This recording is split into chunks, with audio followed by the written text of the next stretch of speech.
Hey guys, Thomas the Silver Jr. here, aka Mustached Tom, here to review the movie Dune, the 1984 version. This is my very first Patreon request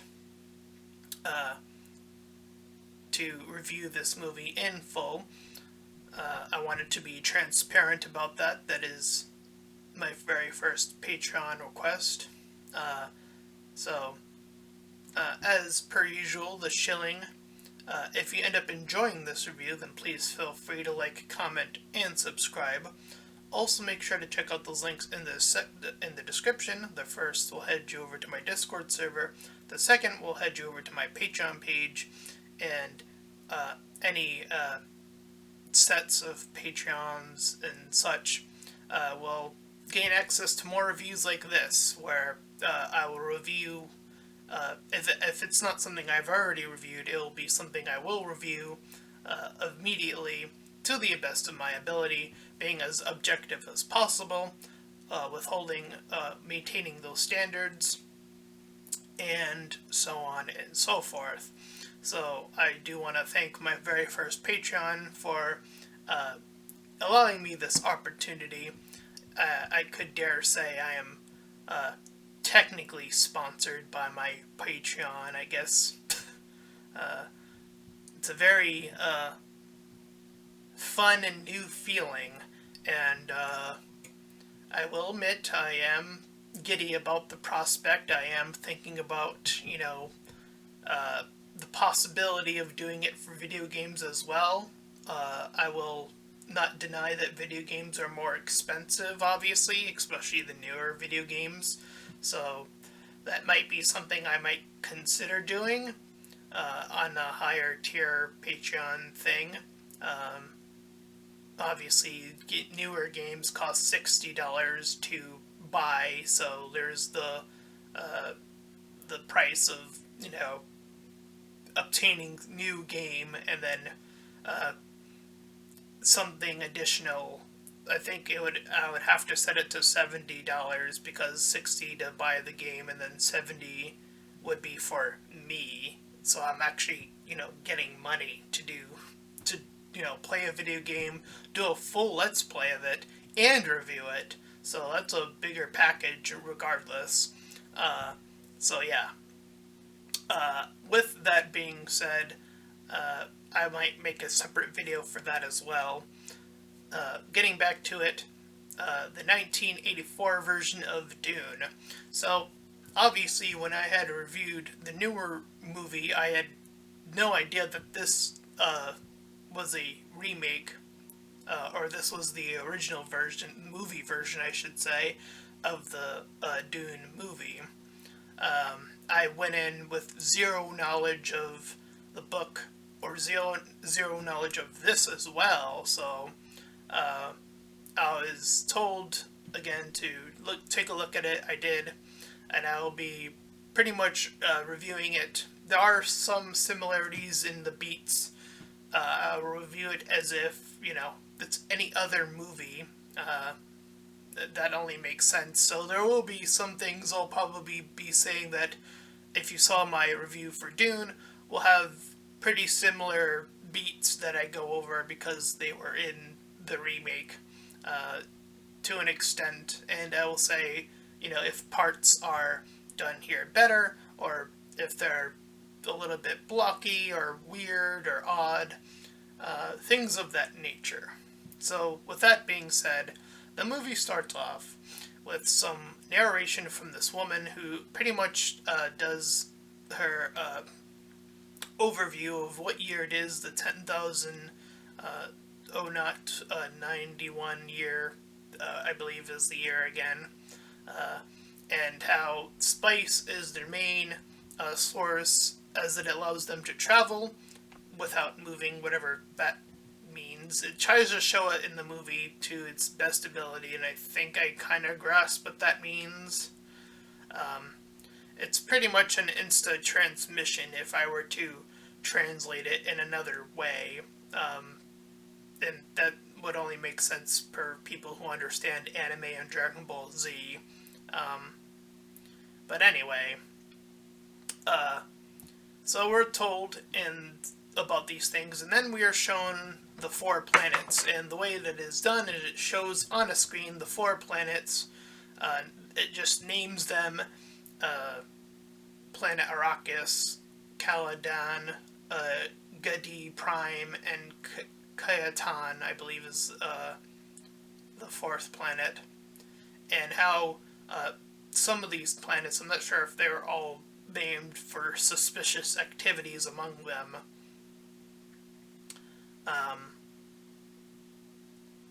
But nonetheless, the father, as we cut to him pretty after the fact, speaks with someone known as a truth speaker, which I guess is the equivalent of a fortune teller of sorts.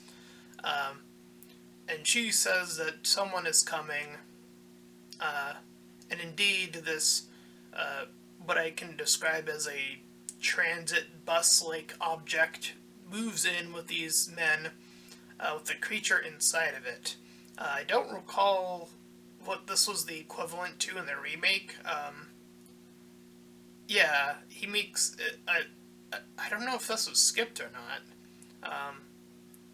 Maybe I completely blanked out on this part, but nonetheless, the father says, again, as he does in the movie, that he kind of wants to stay on the good graces on the side of the Baron for now, which is why they're taking on this, the whole ordeal to go to this planet.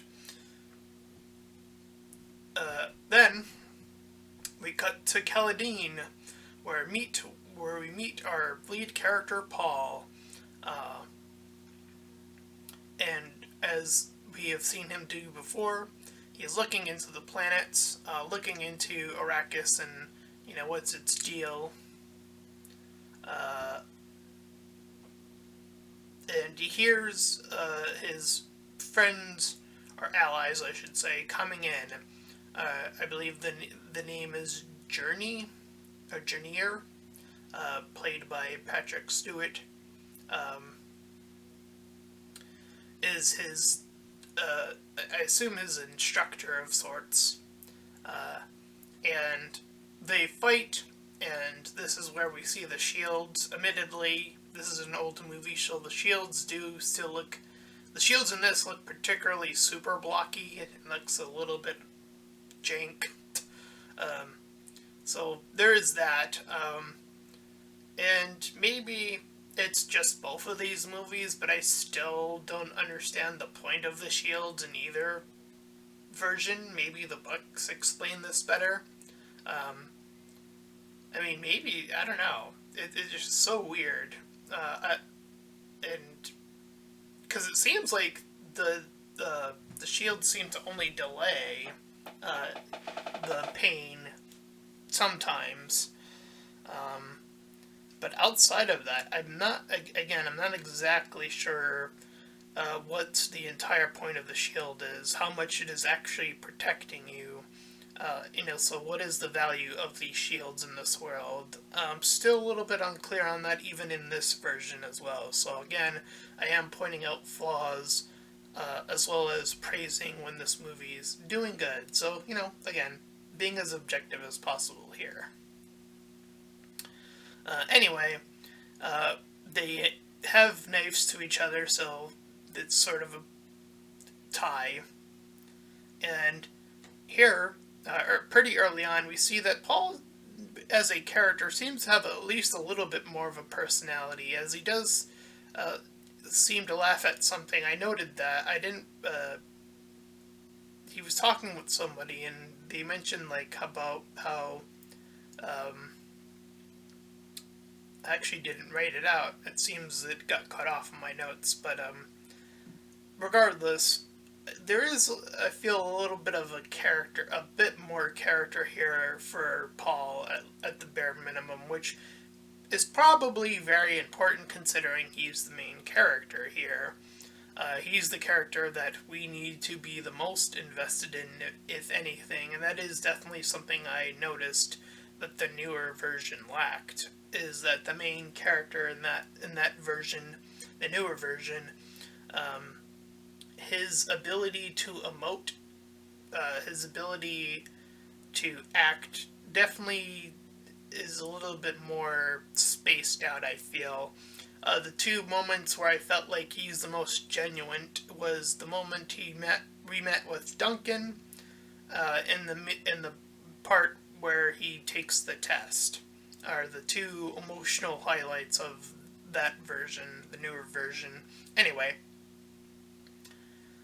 so the detail that I didn't get from the newer version is that it's actually the spice the very spice itself that is affecting the blue eyes. They say this in this version. I don't recall them saying it in the newer version. Maybe I just didn't catch it. But that is interesting. A little bit of world building.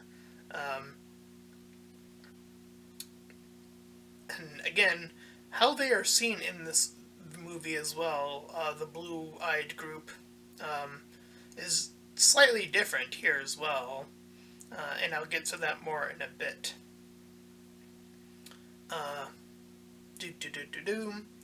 We see that Paul is further tested with this big device that comes down, and he does show some athleticism rolling through and avoiding the things that are like poking and prodding out at him. So this is obviously not in the remake, as he blasts the device, and he shows how precise he is and how in control he is. And when he leaves, this is where we meet Duncan, who says his goodbyes because he's because he's a part of the first squad that's moving in. And then we see him with his father as he moves forward. So the son talks about how he wants to be someone his father could be proud of. Admittedly, the scene in the sand was actually a pretty good scene. I said that, I believe I did say that in the other Dune review. That was definitely a highlight of that movie. Probably one of the most impactful scenes from what I can recall. Here, I would say it doesn't. There's a little bit. It's a little bit more mixed, or spread out, I would say. But the father tells him that without change, he can't reach his full potential, and that's me paraphrasing because I didn't get to read it word for word of what he said. But during the night, he gets his first vision where he sees the blue-eyed girl or woman, and this is where his mother fears that he will lose his son, so because he's going to be tested some more. And we hear a little bit about how she decided that she was going to have a boy, which definitely made me question if they have the ability to choose whether or not you have a son or daughter, like if there's more of something that you can do in the process of birth making that allows you to choose your gender, if that's something you want to do. That is left pretty unclear, but it seems like that's something that's indicated in this movie to some extent, so I did want to point that out. And obviously they also make the very effective note of saying how he was the first male among, however many, because everyone else is a female, or at least within that particular group, that Jessica, the mother, is under.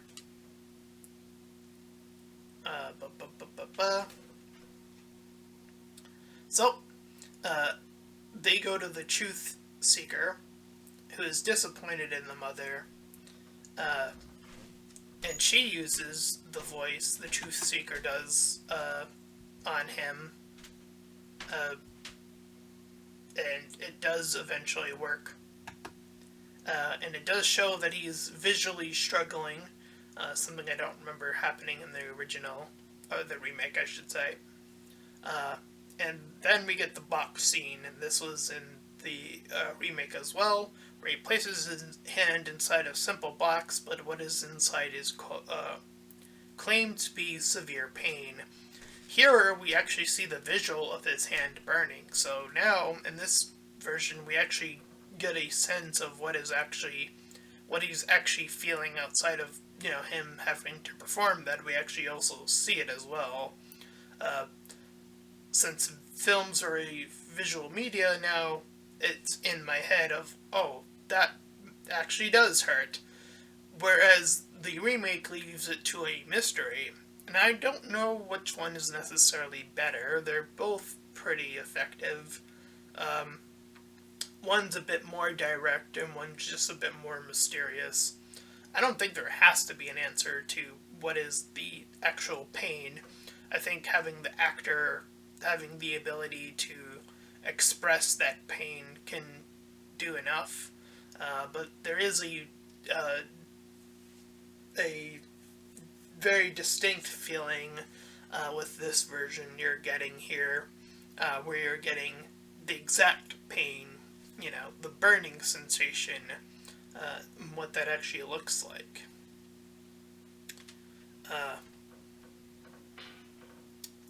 So, going down a little bit in my notes here. So, as I described earlier, they describe a location where women cannot go, and the men who do try to attempt to go die, and in the process that makes the women afraid to go. So yeah.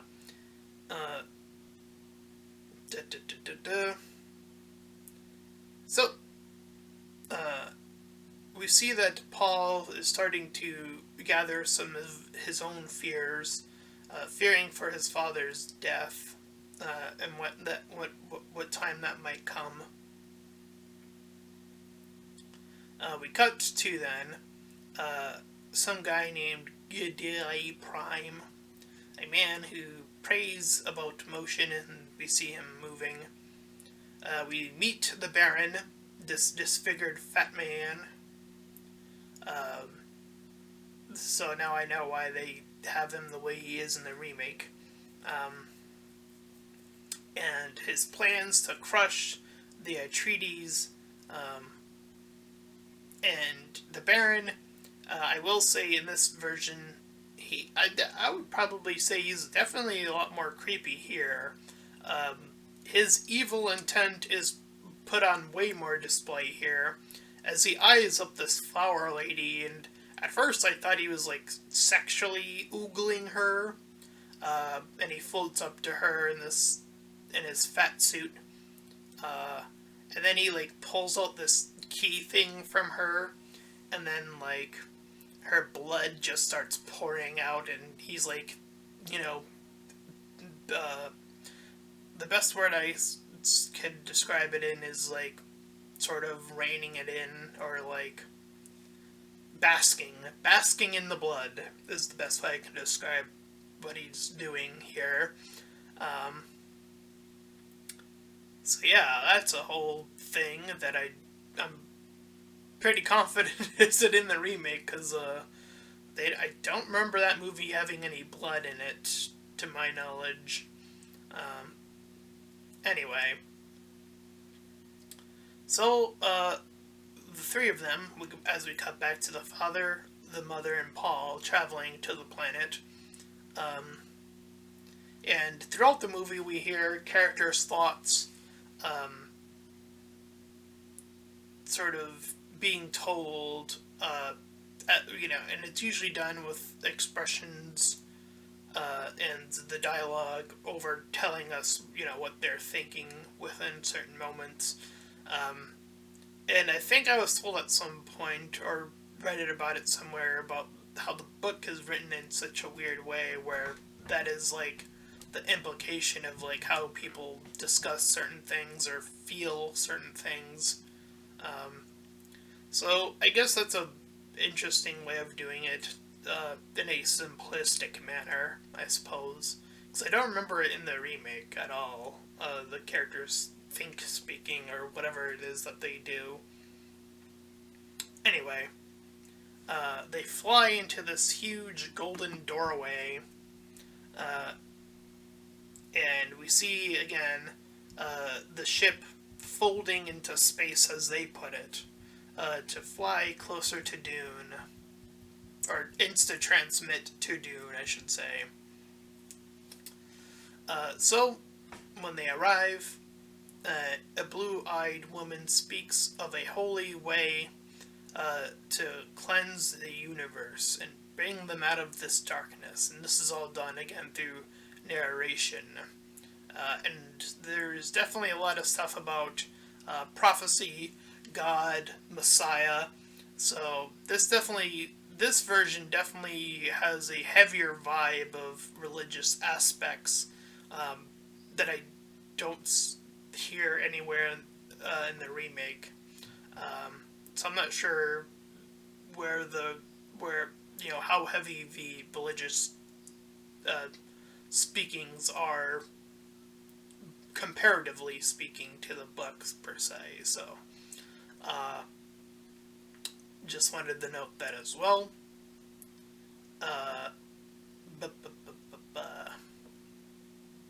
Sorry, I'm reading my notes again.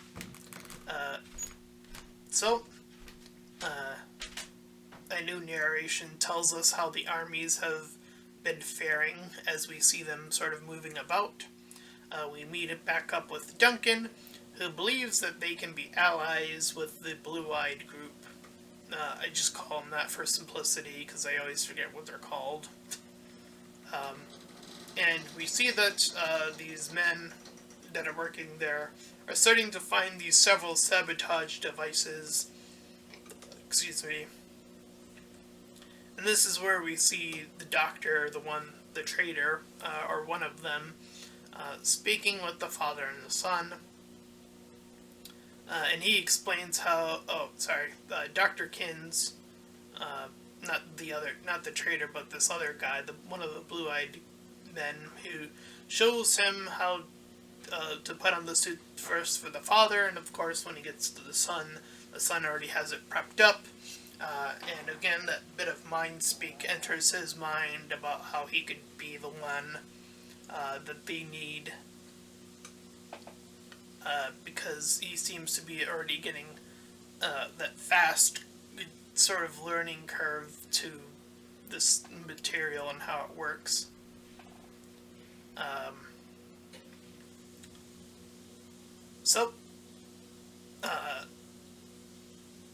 Some of the men start to hear the Arakan. And Paul gets a little bit of these suspicious vibes from this one blue-eyed man, what he's trying to potentially hide. We see then Dr. Huey ahead, as the four of them all go on the ship. We see this in the remake where they spot the worm, and they see the device that's collecting the salt, or yeah.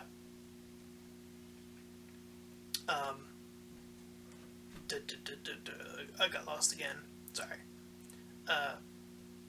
So the father again gets the workers to flee from that device. We don't see Paul in this version run out. He stays on the ship. He doesn't get another vision here quite yet. So that's a bit different. And as they escape and they see the giant ship be taken, they sort of watch on in horror.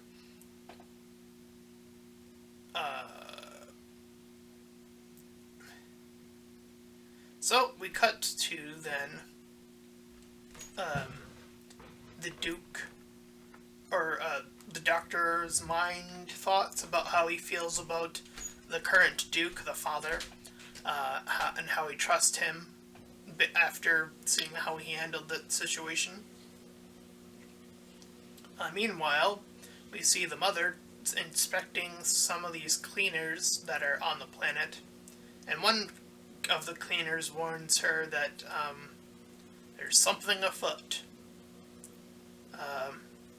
And then this is where she inspects the Doctor, and again she is warned that specifically that her son is in trouble.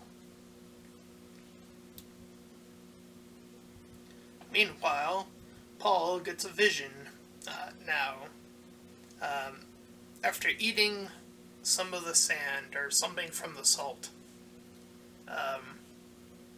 he sees some of the hunt.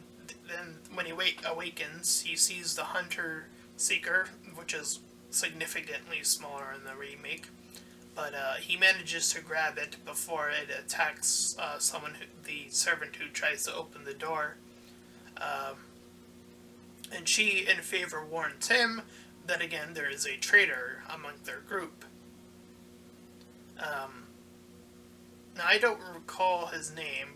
I think I wrote his name down later, but I called him the bushy eyebrow guy because he has very bushy eyebrows. Updates them during the meeting. And at some point after the meeting, Paul cries out from having this vision. And we see the father sees the servant we have seen earlier now fallen as being attacked, and he is knocked out with a dart. And we see, of course, the Doctor, who tells him that he is going to die regardless, so this is his moment of retribution.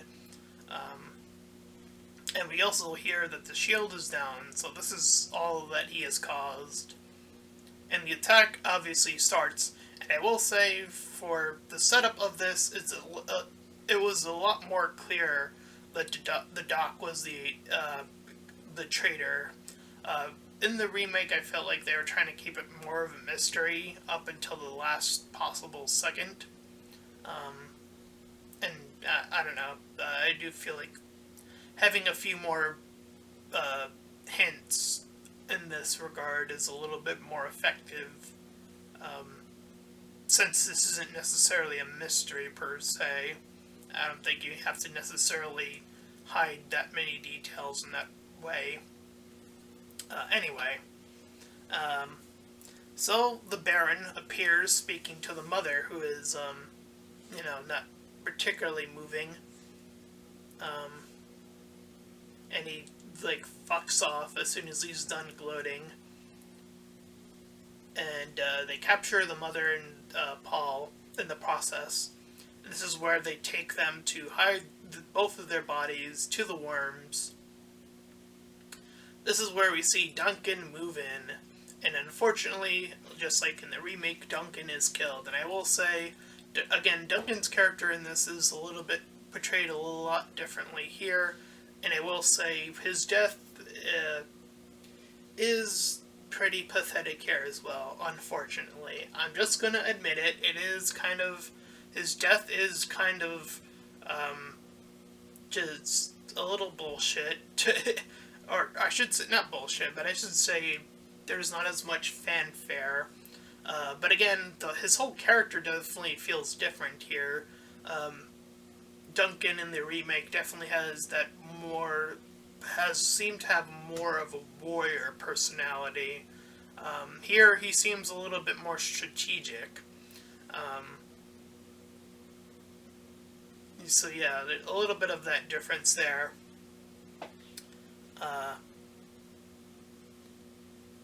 And again, we see him get shot in the head, even though, again, he has the shield, and there does seem to be, again, that small delay between when the shot happens and then when he bleeds out. So, we cut to the ship. Paul uses his voice. He's trying to get it to work, and he does effectively get it to work as he does in the remake. They take over the ship. The mother and the mother and him do. And here, something quite interesting happens. We see the father, as we see in the remake, try to use the thing that the doctor gave him, this gas. But we see him use it not on the Emperor. He uses it on one of his henchmen, and the Emperor is actually further back away. And that is what allows him to live, simply for the fact that he was further away. Whereas in the remake, they use this goop substance for some reason. There's goop substance here, but it seems almost like a bathing mechanism, I want to say, in this, I guess. I'm not entirely sure. Which, bathing, since, this is all about salt and sand, probably pretty important, so I'm guessing to the best of my ability here. Anyway, and the mother cries out because she understands or has a vision, or has that feeling that the father has passed away, and Paul seems to be completely shut down away to the point of not being emotionally invested in that, as he's seemingly more invested in these visions that he's getting. We see that the Emperor continues to burn the father, making sure, that he's pulled away, and because he didn't seem to effectively die after that, so and thus we learn from Paul's waking dream, as he refers to it as, is that he learns that he's going to have a young sister. I don't remember them mentioning him having a sister in the new movie, so I'm not sure what their plans are for that. So, and maybe again I'm misremembering, even though it feels like not too long ago I watched the remake, but that detail might have slipped past me. I'm not sure. Anyway, so he calls out to his father, even, like, "Father!" That classic sort of call. And the bad guys deal with the father, moving him, as I said. Anyway, as Paul and his mother are going through the desert, they use this thumper device to try to distract a possible worm. They climb the rocks. Paul falls down further after them both climbing up. Then they meet the blue-eyed group, where the mother takes the lead guy there hostage temporarily. They strike a deal. The mother tells them that they will teach them the ways of their fighting, and they promise that they will show the amount of water access that they have, which again is very important. And quite interestingly, here we actually don't get a fight, which is actually near where the original or the remake movie ends, is after that fight. And now, understanding this version of Dune, I'm pretty sure they added in that fight to end it with that fight, even though there is a fight in this movie. They were trying to match it, but end it earlier, it seems. Because that fight in the remake, I did say that fight made no sense. It made no logical sense why they would save him and then challenge him. It didn't make any sense in the remake. Here, who he challenges makes a lot more sense. And when he challenges that individual, it also makes a lot more sense. So now I understand that aspect.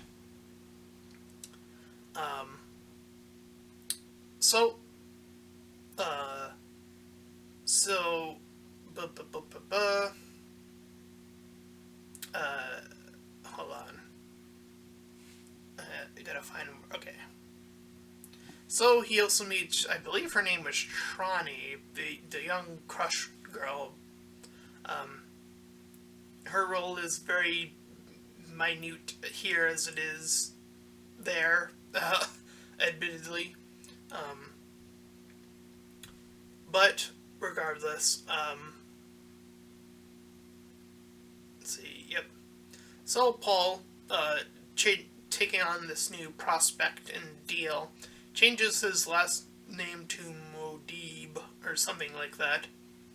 And they are welcomed in with open arms, and they begin to travel after being shown the water caches that they have.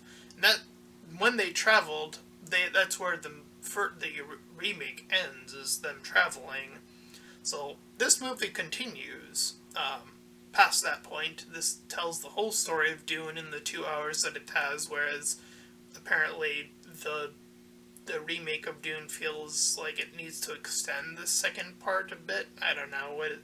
I'm not necessarily sure, since, again, I haven't read the book, what parts it could possibly be missing, but we'll see, I guess. We see Paul kissing girlfriend, blue girlfriend, I don't know.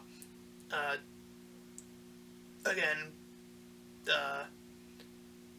and I wrote in my notes that the big-eyed browed guy's name is Fufa, I think.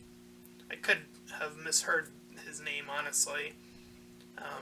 And I'm just being honest about that. Anyway, so Paul teaches this group about the weirding way, excuse me.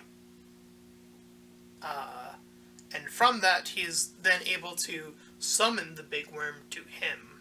And the people there are like, whoa. So he sits on top of it, and they use gear to essentially try to get control over the worm. Then he proceeds to tell them how to use this weapon that they have access to, usually showing them this rock. Oh wait, hold on.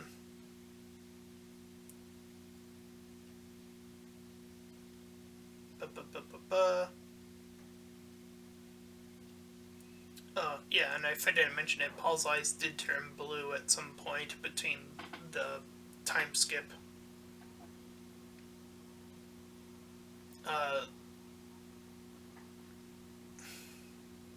So we see a mini scourge happening here about like men coming in to attack, and how they have these new powered weapons, as I mentioned, and how his name is used particularly as a word of power.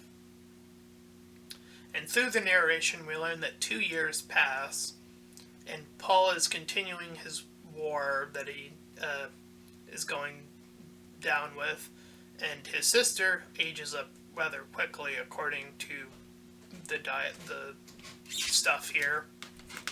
He meets with his old mentor, Gradine, Patrick Stewart. They hug it out. He also has blue eyes by the end of the movie. And the bad guys are like, we want to get out of here. We don't want to deal with this. And Paul seems to be getting visions of like what is happening on the other side more and more often at this point in the movie. He even sees visions of his mother and sister to a degree.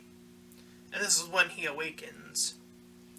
So, Paul shouts out to the Emperor. He's calling him out. WrestleMania style, calling him out. And he preps up his men. I believe this is when they use the rock thing technique, or somewhere that happens where they blow up the rock to show how powerful the power blast is. Anyway, the Baron goes to someone above him, so this is something I was not aware of. The Baron above him is, I believe, what they refer to as a highness, so I guess equivalent to a king. And he sees that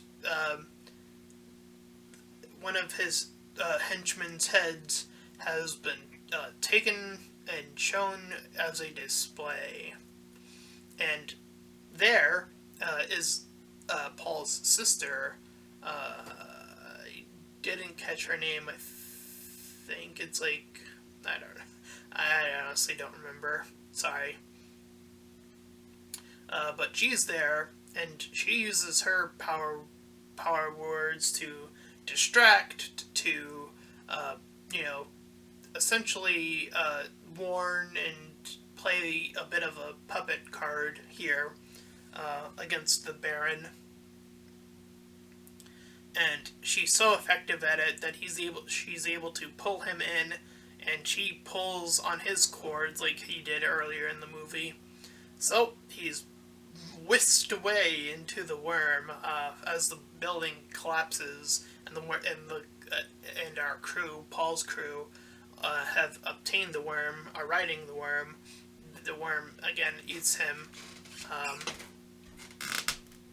And this is where Paul gathers everyone else, all the people they have captured, all the people that are with him, and one of the Baron's henchmen, I believe his name is Flake, or something along that lines. These two now fight to the death, which is again where I think they got the idea in the remake. Here again, it makes more sense, and Paul killing him again makes more sense. He's trying to squash the Baron's, any semblance of power they had left. He's trying to say, nope, no more of that. So that's why he does it here. Then, using his power word ability, he makes it rain on this planet of the sand. And that is where this movie comes to its end. So yeah, I do have a better understanding on certain aspects of this movie, including how much further it went in this version. It seems to tell the complete story. I believe they do this through showing a lot less of the visual splendor. So I would say there's less world building, technically speaking. And in the remake, there's a lot more of these long panning shots with the music playing from time to time. I do feel like that those do eat up a few more seconds than I think, than here. So, and I think I don't know which movie is longer, actually. I think this movie might be a little bit longer. They're both around 2 hours, but I want to say this has a few minutes maybe on it. Anyway. I would say Paul is a slightly more interesting character here. And again, I do want to say that there are definitely some character moments in the remake that I do appreciate. Like the one where he has with his father, when they're out on the sand, when he has the ability to act with Duncan in the remake, his ability to act in the torture scene in both. So yeah, I would still say, unfortunately, maybe this is more of a subjective thing than an objective thing, but I would say his character, I still feel like there's a little bit to be desired from a character like this.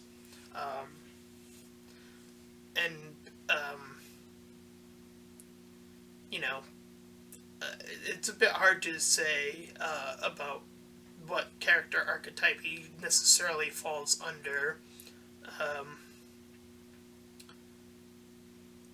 here there's definitely a very more, I would say there's a slightly more approach to, again, these more religious aspects. So I think there's something to be said there about that, and how much that relates to that to Paul.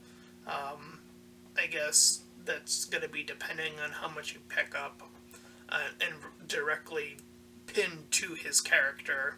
I'm not sure if it's a one-to-one comparison, like me saying like, "Oh, Paul is the Messiah," or like it's the literal interpretation of what this movie is trying to say by the end of it, or something along those lines. And that could very well be the case. I'm not going to say that's definitive, but it's possible. So yeah, that is as much as I can say for this. I would say I definitely enjoyed the villain more in this. He definitely gets to chew up the scenery a little bit more here. What we see his capabilities here do make him feel a little bit more threatening.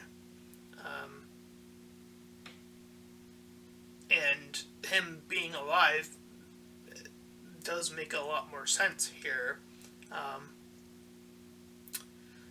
And I will say his love interest, definitely not the... It's definitely not the biggest connection.